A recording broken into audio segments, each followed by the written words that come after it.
നല്ല അക്ഷരം പഠിപ്പിച്ച മഹാനായ പുതുമലയാണ്മയുടെ എഴുത്തച്ഛനാണ് അദ്ദേഹം. തുഞ്ചൻപറമ്പ്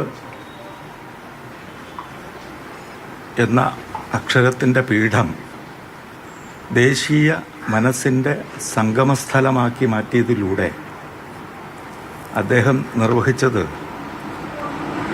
സ്നേഹ സൗഹൃദങ്ങളുടെ സംഗമം കൊണ്ടാണ് ഒരു രാജ്യത്തിലെ ജനതയെ ഒരുമിപ്പിക്കേണ്ടത് എന്ന ഒരു രാഷ്ട്രീയ പാഠം. അതാണ് മഹാരാഷ്ട്രീയം എന്ന് എന്നെപ്പോലുള്ളവരുടെ കൊച്ചു മനസ്സ് ഇപ്പോഴും കരുതുന്നു. എല്ലാ മനസ്സുകളെയും, കുഞ്ഞു മനസ്സുകളെയും വൃദ്ധ മനസ്സുകളെയും കൂടെ ഒരുപോലെ വാത്സല്യത്തോടെ തഴുകാൻ പറ്റിയ, എല്ലാം ഉള്ളിലൊതുക്കിയ, പുറമേ വളരെ പരുക്കൻ എന്ന് തോന്നുന്ന തരത്തിലുള്ള ഒരു മഹാമേരുവായിരുന്നു MT വാസുദേവൻ നായർ എന്ന് എൻ്റെ പ്രത്യക്ഷമായ അനുഭവം. അദ്ദേഹത്തിൻ്റെ വാത്സല്യം വാക്കുകളിൽ പുറമേ തൂവിപ്പോകുന്നതല്ല.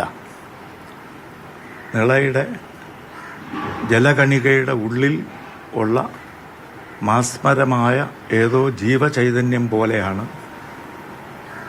MTയുടെ വാക്കുകൾ നമ്മുടെ തലമുറകളുടെ മണ്ണിൽ, മനസ്സിൽ അരിച്ചരിച്ച് കയറി അതിനെ പ്രചോദിപ്പിച്ചുകൊണ്ടും ഉത്തേജിപ്പിച്ചുകൊണ്ടും ഇരിക്കുന്നത്. അതിനിയും തുടരണം എന്നാണ് എന്നെപ്പോലുള്ളവരുടെ വലിയ അനുഭവം. അത് എന്തുകൊണ്ട് അക്ഷരം മാത്രമല്ല, ചലച്ചിത്രം തുടങ്ങിയിട്ടുള്ളത് പോലും അദ്ദേഹം ഇതിലേക്കായിട്ട് വളരെ പ്രതിഭാപൂർണമായിട്ട് നിർവഹിച്ചു.